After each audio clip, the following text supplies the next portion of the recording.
How did this plant turn into this despite these perfect floor-to-ceiling windows? Let me show you and I'll tell you what to avoid. It started out when a user in the Kill This Plant Discord sent this photo. They said they got the plant around 2 months prior from IKEA and they've been noticing some yellowing leaves at the bottom. Now this can be completely normal and I don't want anyone to panic if they see this.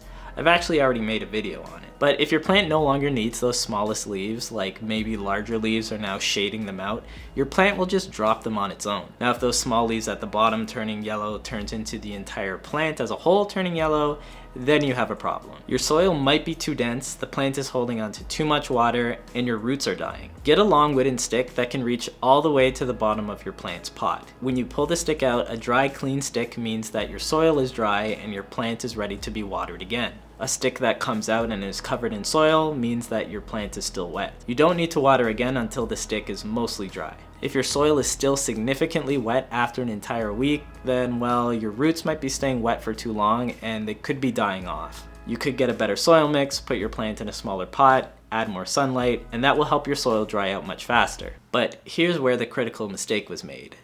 I wonder if you can tell by this picture. Maybe not.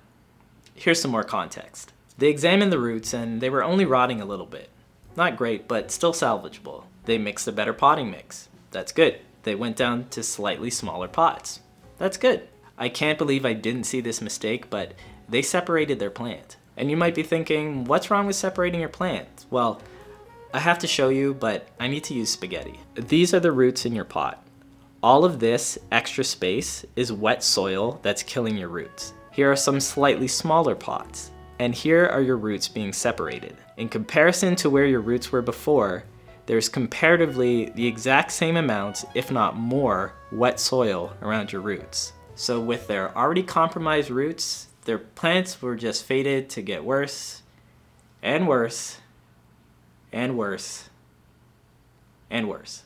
At this point, we start getting desperate. The only option now is to cut up the plant, try to propagate it, basically start over. And while they tried to treat the rotting roots with hydrogen peroxide, it's important to understand that rot is a fungal-like pathogen, and it's now throughout the entirety of the plant. I really recommend getting more effective products like sulfur powder to treat the ends of the stems and the roots, or a copper-based fungicidal spray that you can spray on the leaves, but we've really been ignoring the most important factor. It's the thing that could have saved this plant from day one. It's been light. Despite how big their floor-to-ceiling windows are, they face the east, and they're surrounded by tall buildings, which effectively blocks out most of the light. This plant was never getting enough light in the first place. It's light that will help the plant absorb all of that excess water from the soil. The more light, the better. The faster your soil dries out, the better. You can pick a better pot, you can pick a better soil mix, but it's always been light that has been the key for better and healthier plants. The link to join our free community Discord is in the description.